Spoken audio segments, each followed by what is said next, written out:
ಪಾರ್ವತಮ್ಮ ಇಷ್ಟಪಟ್ಟು ನಿರ್ಮಾಣ ಕ್ಷೇತ್ರಕ್ಕೆ ಬಂದವರಲ್ಲ. ಪಾರ್ವತಮ್ಮ ಅಂದ್ರೆ ಹಂಗೆ ನಷ್ಟ ಆಗೋದಾದ್ರೆ ಯಾಕೆ ತಗೊಳ್ತೀರಾ ಸಿನಿಮಾನ?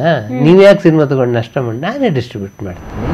ಗುರುಗಳು ಸಿನಿಮಾ ಮಾಡ್ಬೇಕಮ್ಮ, ನಾನು ದಯವಿಟ್ಟು 1 ತಿಂಗಳು ನನಗೆ ಟೈಮ್ ಕೊಟ್ಬಿಡಿ, ಅದಾದ್ಮೇಲೆ ಖಂಡಿತ ಈ ಸಿನಿಮಾನ ಕಂಟಿನ್ಯೂ ಮಾಡ್ತೀನಿ. ಆ ಟೈಮ್ನಲ್ಲಿ 1 ತಿಂಗಳು ಅಣ್ಣವರು ಖಾಲಿ ಕುತ್ಕೊಳ್ಳೋ ಪರಿಸ್ಥಿತಿ. ಯಾಕಂದ್ರೆ ಎಲ್ಲ ಕಾಲ್ ಶೀಟ್ ಕ್ಯಾನ್ಸಲ್ ಮಾಡಿ ಈ ಸಿನಿಮಾಕ್ಕೆ ಇಟ್ಟಿದ್ದು. ಸುಮ್ಮನೆ ಕುತ್ಕೊಳ್ಳೋದು ಯಾಕೆ? ನಾವೊಂದು ಸಿನಿಮಾ ಮಾಡೋಣ 1 ತಿಂಗಳೊಳಗೆ. ಸುಮ್ಮನೆ ಹಂಗೆಲ್ಲ ಸಿನಿಮಾ ಮಾಡಬಾರ್ದು, ನಷ್ಟ ಮಾಡ್ಕೊಂಡು ಯಾಕೆ? ಜಿ ಕೆ ವೆಂಕಟೇಶ್ ಕೀಬೋರ್ಡ್ ಸಾಂಗ್ಗಳು ಬಹಳ ಕಮ್ಮಿ, ಇದು ಕೀಬೋರ್ಡ್ ಸಾಂಗ್ ಬೇಸ್ಡ್. ಕಾಡಿದರೇನು ಸವಿ ಮಾತನು ಮಾಡುವನೇನು. ತ್ರಿಮೂರ್ತಿ ಒಂಥರ ಪಾರ್ವತಮ್ಮನವರ ಶಕ್ತಿ ಏನು ಅಂತ ಕನ್ನಡ ಚಿತ್ರ ತೋರಿಸ್ಕೊಂಡು. ಸರ್, ರಾಜ್ಕುಮಾರ್ ಅವರು ನಟಿಸಿದ ತ್ರಿಮೂರ್ತಿ ಸಿನಿಮಾ ಬಂದು ಈ ವರ್ಷಕ್ಕೆ 50 ವರ್ಷ ಆಗಿದೆ. ಜೊತೆಗೆ ಪಾರ್ವತಮ್ಮ ರಾಜ್ಕುಮಾರ್ ಅವರು ಪ್ರೊಡ್ಯೂಸರ್ ಆಗಿ ಕೂಡ ಈ ವರ್ಷಕ್ಕೆ 50 ವರ್ಷ ತುಂಬಿದೆ. ತ್ರಿಮೂರ್ತಿ ಸಿನಿಮಾದ ಬಗ್ಗೆ ಮಾತನಾಡೋದಿದ್ರೆ, ಅದೊಂದು ಆಕ್ಷನ್ ಥ್ರಿಲ್ಲರ್ ಸಿನಿಮಾ. ರಾಜ್ಕುಮಾರ್ ಅವರು ಟ್ರಿಬಲ್ ಆಕ್ಟಿಂಗ್ ಮಾಡಿದ್ದಾರೆ ಆ ಸಿನಿಮಾದಲ್ಲಿ. ಜಯಮಾಲ್ ಅವರು ಡಾಕ್ಟರ್ ರಾಜ್ಕುಮಾರ್ ಅವರಿಗೆ ನಟಿಯಾಗಿ ಅಭಿನಯಿಸಿದ್ದಾರೆ. ಸರ್, ಈ ಸಿನಿಮಾದ ಬಗ್ಗೆ ಹೇಳಿ ಸರ್. ಆ ಕಾಲದಲ್ಲಿ ಟ್ರಿಬಲ್ ಆಕ್ಟಿಂಗ್ ಎಲ್ಲ ಹೇಗೆ ನಡೀತಾ? ಆಮೇಲೆ ಬಹಳ ಮುಖ್ಯವಾಗಿ ಪಾರ್ವತಮ್ಮ ಅವರನ್ನ ನೆನಪು ಮಾಡ್ಕೊ. ಬಹುಶಃ ಪಾರ್ವತಮ್ಮನ ಶಕ್ತಿ ಏನು ಅಂತ ಗೊತ್ತಾಗಿದೆ ತ್ರಿಮೂರ್ತಿ ಸಿನಿಮಾ ಮೂಲಕನೇ. ಒಂದು ಬಹಳ ವಿಶೇಷ ನನಗೆ ಈಗ ಅದೆಲ್ಲ ನಾವು ಆ ಕಾಲದಲ್ಲಿ ನೆನ್ಕೊಂಡಿರಲಿಲ್ಲ. ಅಣ್ಣವರು ಕೊನೆಯವರೆಗೂ ನನ್ನನ್ನು ಶ್ರೀಧರ್ ಮೂರ್ತಿಗಳೇ ಅಂತಲೇ ಕರೀತಾರೆ. ಯಾವತ್ತೂ ಏಕವಚನ ಬಳಸ್ತವ್ರಲ್ಲ. ಅದೇ ಪಾರ್ವತಮ್ಮ ನಂಗೆ ಯಾವತ್ತೂ ಬಹುವಚನ ಕರೆದವ್ರು ಅಲ್ಲ. ಅವರು ಮೊದಲನೇ ದಿವಸದಿಂದ ನಾನು ಏಕವಚನದಲ್ಲೇ ಕರಿತಾ ಇದ್ದಿದ್ದು. ಅವಾಗೆಲ್ಲ ಒಂದು ಭಯ ಇತ್ತು. ಪಾರ್ವತಮ್ಮ ಯಾವಾಗಲೂ ಜೊತೆಯಲ್ಲಿ ಕುತ್ಕೊಳ್ಳೋ ಅಣ್ಣವ್ರಿಗೆ ಏನು ಮಾತಾಡೋದು ಬಹಳ ಅದು ಅವ್ರ ತಪ್ಪು ನಾನು ಹೇಳಲ್ಲ, ಹಂಗೆ ಆಗಿದೆ. ಅಣ್ಣವ್ರು ಏನೋ ಮಾತಾಡೋದು ಪತ್ರಿಕೆಯಲ್ಲಿ ಇವ್ರು ಇನ್ನೇನೋ ಬರೆದು ಬಿಡೋದು, ಅದಕ್ಕೆ ಅವ್ರು ಹೇಳಿದ್ದು ಹಂಗಲ್ಲ ಅಂತ ಅದಕ್ಕೋಸ್ಕರ ಪಾರ್ವತಮ್ಮನವ್ರು ಇಲ್ಲ ಅದು ಬೇಡ ಬಿಟ್ಬಿಡಿ ಹಿಂಗೆ ಹೇಳೋರು, ಅಣ್ಣವ್ರನ್ನ ಕಂಟ್ರೋಲ್ ಮಾಡೋರು ಅಂತ ಜನ ಅದನ್ನ ವ್ಯಾಖ್ಯಾನ ಮಾಡೋರು. ಒಂದ್ಸಲ ಹಿಂಗೆ ಅಣ್ಣವ್ರು ಏನೋ ಹೇಳಿದ್ರು.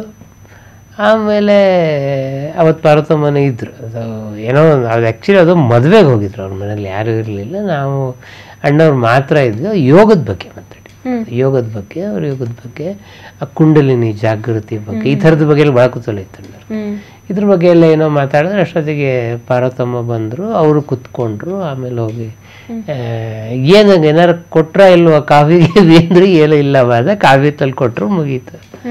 ಇದಾಗ ಒಂದು 15 ದಿವಸ ಅಂದ್ರೆ ಅಣ್ಣವ್ರ ಮನೆಗೆ ಹೋದರೆ ಪಾರ್ವತಮ್ಮ ಹೇಳಿದ್ರು, ಅಲ್ಲ ಅವತ್ತು ಮಾತಾಡ್ಕೊಂಡು ಹೋಗಿದ್ದಿಲ್ಲ ನೀನು, ಅದನ್ನೆಲ್ಲೂ ಬರ್ದಿಲ್ಲ ಅಲ್ವಾ ಅಂದರು. ನಂದೆ ಅಮ್ಮ ನಾನು ಅಣ್ಣವ್ರನ್ನ ಏನೋ ವಿಷಯ ಸಿಕ್ಕತ್ತೆ ಅಂತ ಹುಡ್ಕೊಂಡು ಬರ್ತೀನಿ. ನಾವು ಈಗ ಈ ಸಿನಿಮಾ ಜರ್ನಲಿಸ್ಟ್ಗಳಾದರೆ ನೆಕ್ಸ್ಟ್ ಶುಕ್ರವಾರದ ಪೇಪರ್ಗೆ ಏನೋ ಹೆಡ್ಡಿಂಗ್ ಹೊಡಿಬೇಕು. ನಾನು ಆ ಥರದ್ದು ನಾನು ಮಲ್ಲಿಗೆಯಲ್ಲಿ ಕೆಲಸ ಮಾಡ್ತೀನಿ. ಅದು ಮಂತ್ಲಿ ಮ್ಯಾಗ್ಝಿನ್, ಅಲ್ಲಿ ಸಿನಿಮಾ ಹಾಕಬೇಕು ಅಂತ ಜನ ಏನೋ ಅಪೇಕ್ಷೆ ಪಡಲ್ಲ, ಅದು ಕತೆಗಳಿಗಿರೋ ಮ್ಯಾಗ್ಝಿನ್ ಅದು. ಹಾಗಾಗಿ ನನಗೇನು ಅಂದರೆ ನಾನು ಅಣ್ಣವರು 1000 ಹೇಳ್ತಾರೆ ಎಲ್ಲ ಕೇಳ್ಕೊಂಡು ಹೋಗ್ತೀನಿ, ಯಾವುದೋ ಬೇಕಾದನ್ನು ಬರಿತೀನಿ. ಪಾರ್ವತಮ್ಮ ಹೇಳಿದಾಗ ಅದು ಭಾಳ ಇಷ್ಟ. ನೋಡಯ್ಯ ನಂಗೆ ನಿನ್ನ ಕಂಡ್ರೆ ಇಷ್ಟ, ಅದು ಯಾರೋ ಬರ್ತಾರೆ ಅಣ್ಣವ್ರು ಹೇಳಿದೆಲ್ಲ ಬರ್ಕೊಂಡು ಹೋಗ್ತಾರೆ, ಇದೆಲ್ಲ ಕತೆ ಹೇಳಿದ್ರು ಅಂತ. ನಿಂದು ಈ ಗುಣ ಇದೆ ನೋಡು, ನಂಗೆ ಬಹಳ ಇಷ್ಟ. ಯಾವುದನ್ನ ಬೇಕೋ ಅದನ್ನ ಮಾತ್ರ ಪಿಕ್ ಮಾಡಿ ಸಂದರ್ಭ ನೋಡ್ಕೊಂಡು ಬರಿತೀನಿ ಅಂತ. ಇದು ಸಿಕ್ತು ನನಗೇನು ಅಂದ ಕೂಡಲೇ ಬರೆದು ಬಿಡಲ್ಲ ನೀನು, ನಂಗೆ ಬಹಳ ಇಷ್ಟ ನಿನ್ನ ಈ ಗುಣ ಅಂತಂದರು. ಇದಾದ ಮೇಲೆ ಅಣ್ಣವ್ರ ಹತ್ರ ನಾನು ಮಾತಾಡ್ತಿದ್ರೆ ನನಗೊಂದು ವಿಶೇಷ ಸೌಲಭ್ಯ ಸಿಗುತ್ತೆ. ಪಾರ್ವತಮ್ಮ ಬಂದು ಕುತ್ಕೊಳ್ತಿರಲಿಲ್ಲ, ಅವ್ರಿಗೊಂದು ನಂಬಿಕೆ ಇರ್ತೀವಿ, ಏನೇ ಕೇಳ್ಕೊಂಡು ಹೋದ್ರು ರಾಂಗ್ ಕೋಟ್ ಮಾಡಲ್ಲ, ಮಿಸ್ ಕೋಟ್ ಮಾಡಲ್ಲ, ಅಣ್ಣವ್ರ ಗೌರವಕ್ಕೆ ಒಂದು ಧಕ್ಕೆ ತರಲ್ಲ ಅನ್ನೋದು ಒಂದು ಭಾಳ ದೊಡ್ಡ ನಂಬಿಕೆ. ನಾವು ಒಂದ್ಸಲ ಶಂಕರ್ ಗುರು ಬಗ್ಗೆ ಮಾತಾಡಬೇಕು. ಅವತ್ತು ಆ್ಯಕ್ಚುಲಿ ಬೆಳಗ್ಗೆ 6:45 ಹೋಗಿದ್ದೆ. ಅದೇ ಅಣ್ಣವ್ರ ಸ್ನಾನ ಮತ್ತು ಯಾರೋ ವಾಣಿಜ್ಯ ಮಂಡಳಿಂದ ಇಲ್ಲಿಂದ ಯಾರೋ ಬಂದು ಅಣ್ಣವರು ಎಲ್ಲ ಮಾತಾಡ್ತಾ ಇದ್ರು. ಪಾರ್ವತಮ್ಮ ಬಂದರು. ಆಮೇಲೆ ತಿಂಡಿ 6:45 ಒಂದು ತಿಂಡಿಯಲ್ಲಿ ರಾಗೆ ಇರೋಕ್ಕೆ ಸಾಧ್ಯ? ನಂದೇ ಇಲ್ಲಮ್ಮ ಹೋಗಿ ಇನ್ನೊಂದು ಅರ್ಧ ಗಂಟೆ ಅಣ್ಣವ್ರು ಸಿಕ್ಕ ಮೇಲೆ ಹೋಗ್ತೇ ಅವಲಕ್ಕಿ ಮಾಡಿದ್ದೆ ಬರ ಒಳಗೆ ಅಂತ. ಆಮೇಲೆ ಒಳಗಡೆ ಒಂದು ರೂಮ್ ಇದೆ, ಕರ್ಕೊಂಡೋಗಿ ಏನು ಯಾವ ಸಿನಿಮಾ ಮಾತಾಡ್ಬೇಕು ಅಂತಿದ್ದೆ ಇವತ್ತು ಅಂದರು. ಅದೇ ಶಂಕರ್ ಗುರು ತ್ರಿಮೂರ್ತಿ ಹೇಳಿದ್ರು ಅವರು ಅಂದರು. ಇಲ್ಲಮ್ಮ ಹೇಳಿಲ್ಲ ತ್ರಿಮೂರ್ತಿನ ಅಂದೆ. ಅವರೆಲ್ಲಿ ಹೇಳ್ತಾರೆ ತ್ರಿಮೂರ್ತಿ ನನ್ನ ಸಿನಿಮಾ ನಾನು ಹೇಳ್ತೀನಿ ಆಮೇಲೆ ಅಣ್ಣವ್ರು ಬಂದರು. ಅಣ್ಣವ್ರು ಬಂದ ಮೇಲೆ ಅಣ್ಣವ್ರಿಗೆ ಹೇಳಿದೆ ನಾನು, ಅಮ್ಮ ಹೇಳ್ತಾ ಇದ್ರು ತ್ರಿಮೂರ್ತಿ ಹೇಳಿಲ್ಲ, ನೀವು ಬರೀ ಶಂಕರ್ ಗುರು ಹೇಳ್ತೀರಾ ಅಂತ ಹೇಳು. ಅವಳು ಹೇಳ್ತಾಳೆ ಕೇಳ್ಕೊ ತ್ರಿಮೂರ್ತಿ ಕತೆ ಎಲ್ಲ.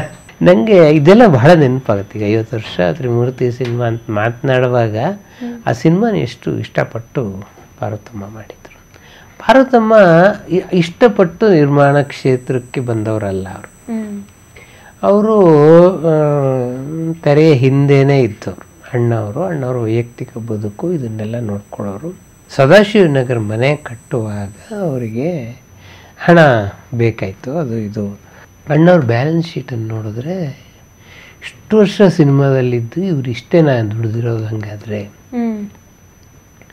ಏನೋ ಅನ್ಯಾಯ ಆಗ್ತಾ ಇದೆ ಇದರಲ್ಲಿ, ನಾನು ನೋಡ್ಕೋಬೇಕು ಅನ್ನೋ ಕಾರಣಕ್ಕೆ ಅವ್ರ ಚಿತ್ರರಂಗಕ್ಕೆ ಬಂದು ಒಂದೊಂದೇ ಸ್ಟೆಪ್ ಚಿತ್ರರಂಗವನ್ನು ಅರ್ಥ ಮಾಡ್ಕೊಳ್ತಾ ಬಂದು ಇಲ್ಲ ಅಣ್ಣವ್ರ ಸಿನಿಮಾ 1-2 ಕಂಪ್ಲೇಂಟ್. ಅಣ್ಣವ್ರ ಸಿನಿಮಾ ಬಹಳ ದೊಡ್ಡ ತಂಡ ಅವ್ರದ್ದು. ಅವರು ನರಸಿಂಹರಾಜು ಬೇಕು ಅಂತಾರೆ, ಬಾಲಕೃಷ್ಣ ಬೇಕು ಅಂತಾರೆ, ಅಶ್ವಥ್ ಬೇಕು ಅಂತಾರೆ. ಅವ್ರ ಟೀಮೇ ಸಾಕೋದು ಭಾಳ ಕಷ್ಟ.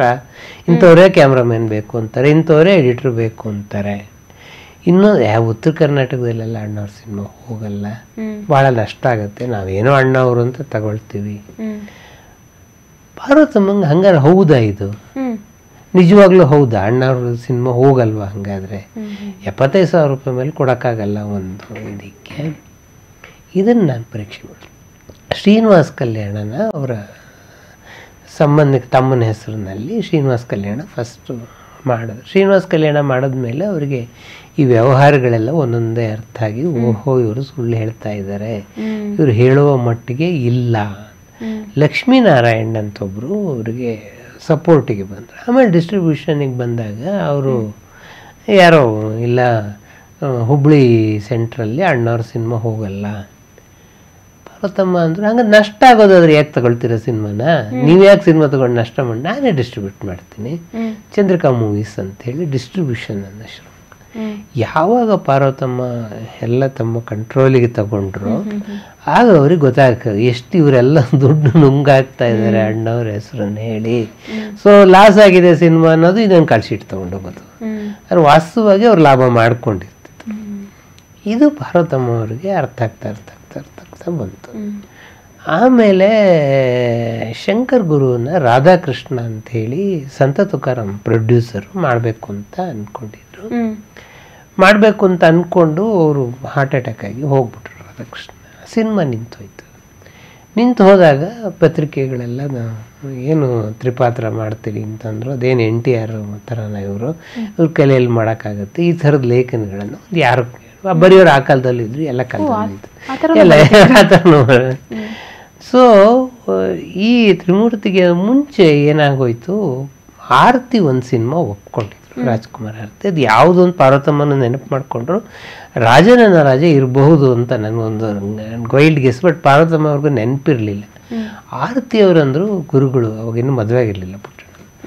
ಗುರುಗಳು ಸಿನಿಮಾ ಮಾಡಬೇಕಮ್ಮ, ನಾನು ದಯವಿಟ್ಟು 1 ತಿಂಗಳು ನನಗೆ ಟೈಮ್ ಕೊಟ್ಬಿಡಿ, ಅದಾದ್ಮೇಲೆ ಖಂಡಿತ ಈ ಸಿನಿಮಾನ ಕಂಟಿನ್ಯೂ ಮಾಡ್ತೀನಿ. ಅಣ್ಣವ್ರು 74ನೇ ಇಸ್ವಿಯಲ್ಲಿ ಸೂಪರ್ ಹಿಟ್ 4 ಸಿನಿಮಾ ಕೊಟ್ಟಿದ್ದಾರೆ. ಆ ಟೈಮ್ನಲ್ಲಿ 1 ತಿಂಗಳು ಅಣ್ಣವರು ಖಾಲಿ ಕುತ್ಕೊಳ್ಳೋ ಪರಿಸ್ಥಿತಿ. ಯಾಕಂದ್ರೆ ಎಲ್ಲ ಕಾಲ್ ಶೀಟ್ ಕ್ಯಾನ್ಸಲ್ ಮಾಡಿ ಈ ಸಿನಿಮಾಕ್ಕೆ ಇಟ್ಟಿದ್ದು. ಆರತಿಯವರು ಈ ಸಿನಿಮಾ ಮಾಡಲ್ಲ, ನಾನು ಪುಟ್ಟಣ್ಣ ಸಿನಿಮಾ ಮಾಡ್ತೀನಿ ಅಂತ. ಪಾರ್ವತಮ್ಮ ಅಣ್ಣವ್ರಿಗೆ ಹೇಳಿದ್ರು, ಇದು ಪಾರ್ವತಮ್ಮ ಅವರೇ ನಂಗೆ ಹೇಳಿದ ಘಟನೆ ಇದು.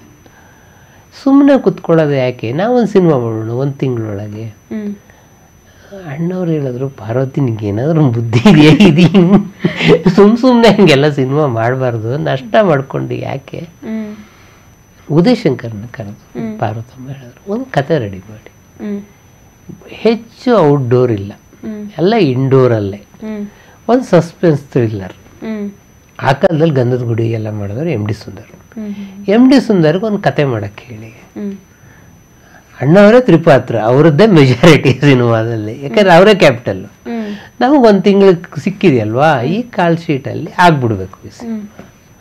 ಸರಿ ಆ ಥರದಲ್ಲಿ ಎಮ್ ಡಿ ಸುಂದರ್ ಕಥೆ ಮಾಡಿ ಇಷ್ಟು ಫಾಸ್ಟಾಗಿ ಡೈರೆಕ್ಟ್ ಮಾಡ್ಕೊಳ್ಳೋರು ಹಾಗೆ.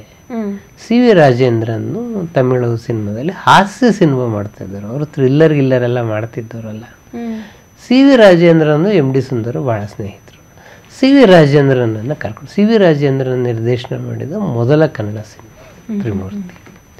ಜೈಮಾಲಾ ಇದಕ್ಕೆ ಹೀರೋಯಿನ್. ರಾಜ್ಕುಮಾರ್ಗೆ 3 ಶೇಡಿನ ಪಾತ್ರ. ಒಂದು ಇನ್ಸ್ಪೆಕ್ಟರ್ ವಿಜಯ್ ಅಂತೇಳಿ, ಇನ್ನೊಬ್ಬನು ಹಿಪ್ಪಿ, ಆ ಕಾಲದಲ್ಲಿ ಹಿಪ್ಪಿ ಕಲ್ಚರ್ ಭಾಳ, ಹಿಪ್ಪಿ ಶೇಖರ್ ಅಂತ ಹೇಳಿ, ಇನ್ನೊಬ್ಬನು ಸೇವಕ ಶೇಷಗಿರಿ, ಮನೆ ಕೆಲಸದವನು. ಸೊ ಇದನ್ನು, ಈ ಕಥೆಯನ್ನು 3 ಭಾಗಗಳಾಗಿ ಡಿವೈಡ್ ಮಾಡ್ಕೊಂಡು, ಒಂದು ತ್ರಿಮೂರ್ತಿ, ಇನ್ನೊಂದು ಉಂಡು ಹೋದ ಕೊಂಡು ಹೋದ, ಇನ್ನೊಂದು ಆಳಗಬಲ್ಲವನೇ ಅರಸಾಗುವ ಅಂಥೇಳಿ 3 ಟ್ರ್ಯಾಕ್ನಲ್ಲಿ ಇದನ್ನು ಡಿವೈಡ್ ಮಾಡಿಕೊಂಡು ಇದನ್ನು ಪಾರ್ವತಮ್ಮ ಹೇಳೋದು, ಅಣ್ಣವ್ರಿಗೆ ಹೇಳೋದ್ರಂತೆ. ನಾನು ಇವತ್ತು ಏನು ಅಂದರೆ, ಮದುವೆಗೆ ಎಷ್ಟು ವರ್ಷ ಆಗಿತ್ತು ಅವಾಗ, ನಿಮ್ಮ ಆ್ಯಕ್ಟಿಂಗನ್ನು ನಂಬಿಕೆ ಇಟ್ಟು ನನ್ನ ದುಡ್ಡನ್ನೆಲ್ಲ ತೆಗೆದಕ್ಕೆ ಆಗ್ತಾ ಇದ್ದೀನಿ, ಈಗ ನನ್ನ ಕಾಪಾಡೋದು ನಿಮ್ಮ ಕೈಯೆಲ್ಲ ಇದೆ ಅಂತೇಳಿ.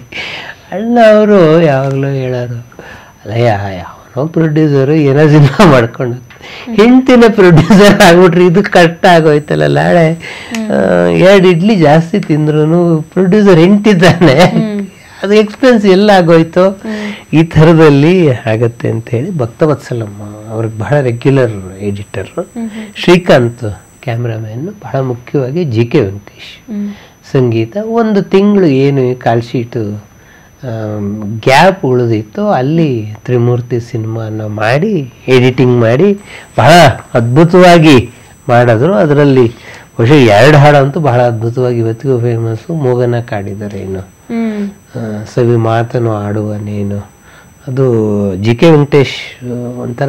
ಜಿ ಕೆ ವೆಂಕಟೇಶ್ ಕೀಬೋರ್ಡ್ ಸಾಂಗ್ಗಳು ಬಹಳ ಕಮ್ಮಿ, ಇದು ಕೀಬೋರ್ಡ್ ಸಾಂಗ್ ಬೇಸ್ಡ್. ಮೋಗನ ಕಾಡಿದರೇನು, ಸವಿ ಮಾತನು ಆಡುವನೇನು, ಇನ್ನೊಂದು ಲೇಲೆ ಅಪ್ಪನ ಮಗಳೇ. 2 ಹಾಡು ಬಹಳ ತ್ರಿಮೂರ್ತಿಯಲ್ಲಿ ಪ್ರಸಿದ್ಧವಾಯಿತು. ತ್ರಿಮೂರ್ತಿ ಒಂಥರ ಪಾರ್ವತಮ್ಮನವರ ಶಕ್ತಿ ಏನು ಅಂತ ಕನ್ನಡ ಚಿತ್ರರಂಗ ತೋರಿಸ್ಕೊಡ್ತು. ಆ್ಯಕ್ಚುಲಿ ವಜ್ರೇಶ್ವರಿ ಕಂಬೈನ್ಸ್, ಈಗ ಅಶ್ವಿನಿ ಅವರು ವಜ್ರೇಶ್ವರಿ ಕಂಬೈನ್ಸ್ 50 ವರ್ಷ ಮಾಡ್ತಾರೆ, ತಪ್ಪೇನೂ ಇಲ್ಲ. ಯಾಕಂದರೆ ಇದು ಪೂರ್ಣಿಮಾ ಎಂಟರ್ಪ್ರೈಸಸ್ಸಲ್ಲಿ ಬಂದಿದ್ದು, ಶಂಕರ್ ಗುರು ವಜ್ರೇಶ್ವರಿ ಕಂಬೈನ್ಸಲ್ಲಿ ಬಂದಿದ್ದು, ಬಟ್ ಒಬ್ಬರೇ ಡಿಸ್ಟ್ರಿಬ್ಯೂಷನ್. ಆಮೇಲೆ ವಜ್ರೇಶ್ವರಿ ಕಂಬೈನ್ಸ್ ಅನ್ನೋದು ಒಂದು ಇನ್ಸ್ಟಿಟ್ಯೂಷನ್ ಆಗಿ ಡೆವಲಪ್ ಆಯಿತು. ಅದು ರಾಜ್ಕುಮಾರ್ ಮಾತ್ರ ಅಲ್ಲ, ಶಿವರಾಜ್ಕುಮಾರ್, ರಾಘವೇಂದ್ರ ರಾಜ್ಕುಮಾರ್, ಪುನೀತ್, ಅವರ ಮಕ್ಕಳು 3 ಜನರೇಷನ್ನ ಸಿನಿಮಾಗಳು ವಜ್ರೇಶ್ವರಿ ಕಂಬೈನ್ಸಲ್ಲಿ ಬಂತು.